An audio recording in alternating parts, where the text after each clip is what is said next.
In a world where humanity has been pushed to the brink of extinction, one man, Robert Neville, stands alone against the darkness. In the desolate streets of New York City, he battles for survival and for a cure. I Am Legends, when the last man on Earth is not alone. Dr. Crippen is interviewed on television regarding her remarkable breakthrough. She has altered the measles virus genetically to target malignant cells. She elaborates that all the cancer patients subjected to her remedy have thus far recuperated. The scene transitions to 3 years afterward. New York City appears deserted and barren, lacking any human presence. Vegetation blankets streets and structures. Deserted vehicles flank the expressways, and the metropolis remains eerily quiet. It appears as though doomsday has unfolded. Robert Neville is driving through the deserted city accompanied by Sam, his dog. A herd of deer leap across his path and he follows them, gives chase at speed in the car. He tries to shoot them and we realize it's a hunt.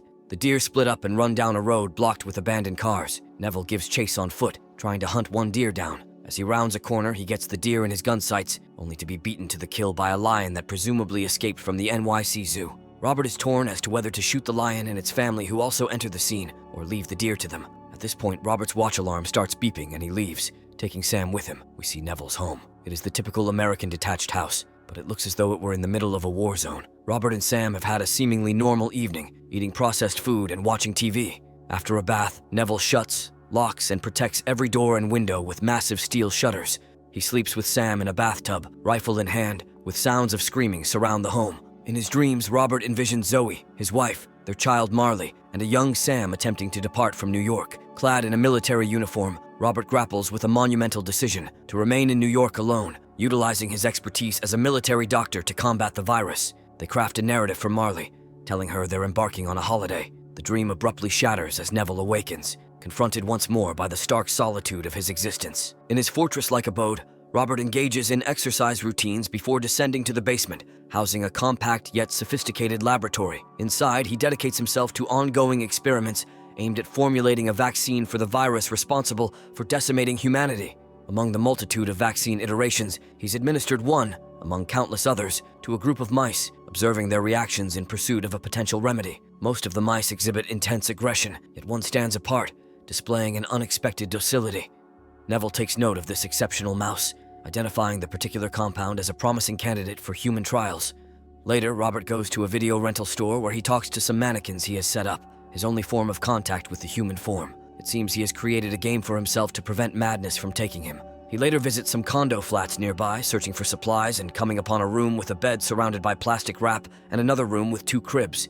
We see the pain in his eyes as he empathizes with the loss of loved ones. Later, we hear the radio message Neville has created and plays over all AM radio frequencies. It says that he's alive and that he'll be waiting for more survivors at the docks of the bay at midday every day. Sam spots a deer again, so Robert and Sam go after it. The deer runs into an old building at ground level, and Sam goes after it, although Robert has tried to hold Sam back. Robert enters the building as Sam will not return of his own accord. Carefully, Robert searches the darkened rooms. He finds the corpse of the deer and Sam hiding under an old desk. An infected male then leaps out of the darkness to attack Robert and is shot dead. Both Sam and Robert start running away through the building. Some more of the infected appear and chase them. He fights them all and both are able to get out of the building. The leader of the infected cannot run after them because his skin burns as soon as he comes in contact with the sunlight, and after screaming at Neville, he retreats back to the safety of the darkness. Soon afterwards, Robert sets a trap to catch one of the infected. He succeeds and takes the captured female infected home to his lab. He tries the vaccine that made the mouse less aggressive, but it fails and the woman flatlines. He revives her with an adrenaline shot and continues to adapt his serums in the hope of finding a cure. Throughout the night, he revisits haunting memories of the past, witnessing his wife and child's desperate attempt to flee the chaos of New York during its evacuation. The dreams vividly replay the panic and terror that engulfed the streets as citizens frantically sought escape before the infected seized control. Neville awakens once more, his countenance etched with profound sorrow. The next morning, he remembers it's his birthday.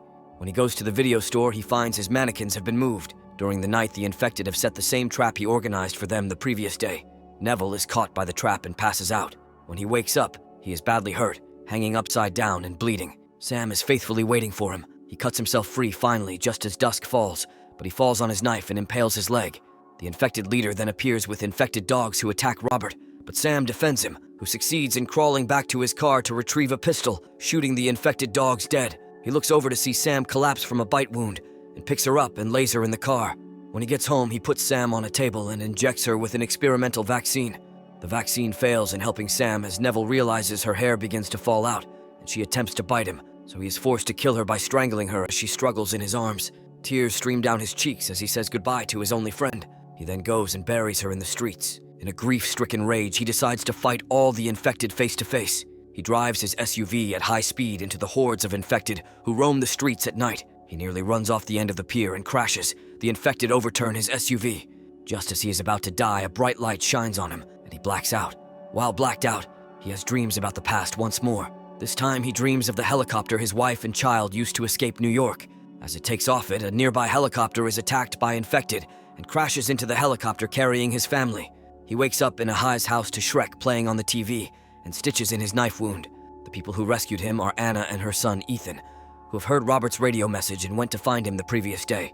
Anna explains a plan to leave New York and go to a colony of immune survivors in Vermont. Robert, however, insists that he wants to be left alone and that he doesn't believe that such a place exists.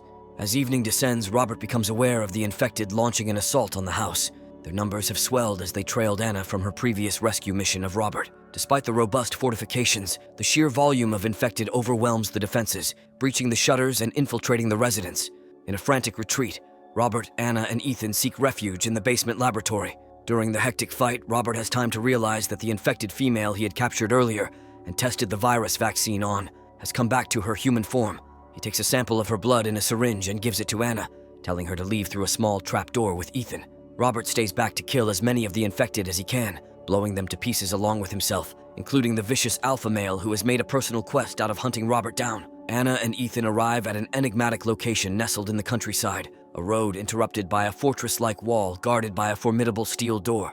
Within this enclosed haven, a community of human survivors thrives. Anna presents the syringe containing the antidote to the leader of this secluded enclave, entrusting them with the potential cure. Her voice narrates, speaking of the legend that Robert Neville has become, a beacon of hope and resilience in the face of devastation, remembered for his valiant efforts and sacrifices in the fight against the virus. Alternate ending. During the fight between Robert and the infected, Robert realizes that the infected female he had captured earlier and tested the virus vaccine on has come back to her human form. Alpha Vampire makes cracks in the glass chamber in shape of a butterfly, indicating he wants the female back. Robert removes her drug drip and moves her outside the glass chamber, saying that he's listening to God. The Alpha Vampire directs other vampires not to attack Robert, who now vaccinates the female to return her to vampire form. The Alpha Vampire picks her up and leaves with other vampires, while Robert says sorry to them for killing some vampires in his experiments. Robert, Anna, and Ethan now live together and keep on searching for other human survivors by sending messages in AM broadcasts. This is it for today. I will reconnect with you with another story like this. Until then, this is your host for Movie, Recap Vision, signing off. Don't forget to subscribe and enable notifications to catch more videos like this. Thank you for watching.